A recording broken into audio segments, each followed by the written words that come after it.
MP Michael Scott put his questions. MP Scott, would you like to put the question? I would, Mr. Speaker.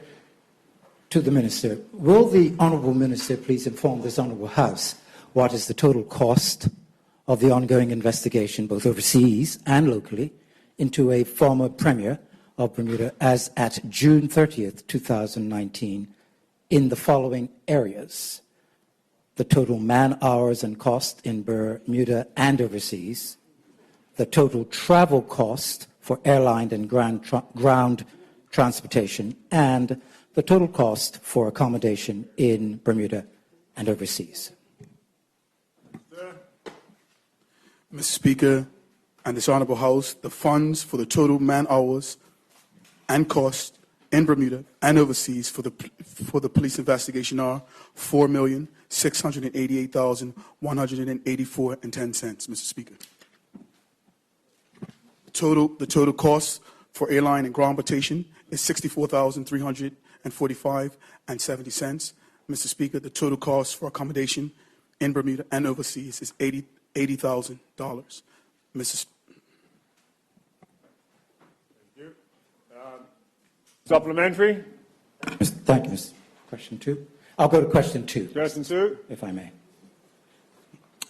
Question 2. Would the Honourable Minister please inform this Honourable House what is the total cost of legal fees in Bermuda and overseas, and the names of the local and overseas law firms involved in this ongoing investigation?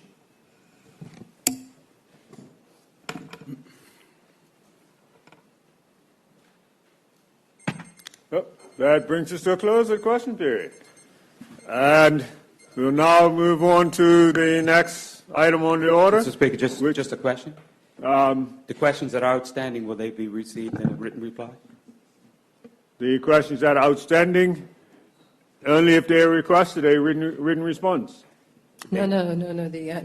The member can, Mr. Dunkley can either request that they have the questions put in writing so they can be in the Hansard, or the member, Mr. Dunkley, you can request that they can be deferred until next week.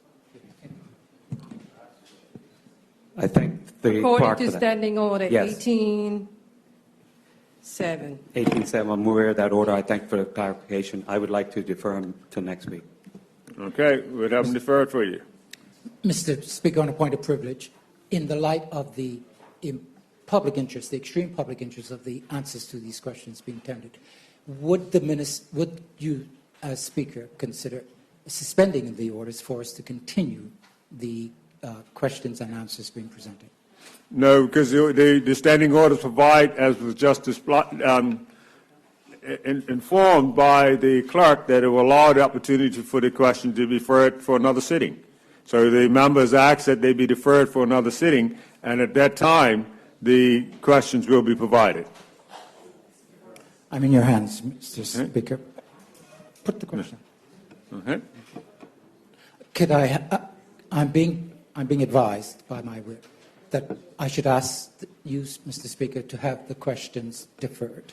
So you're asking that your third question be deferred? Well, the second question to which the Minister has not. Because the Minister answered the first question. The second question he was about to answer. That's right.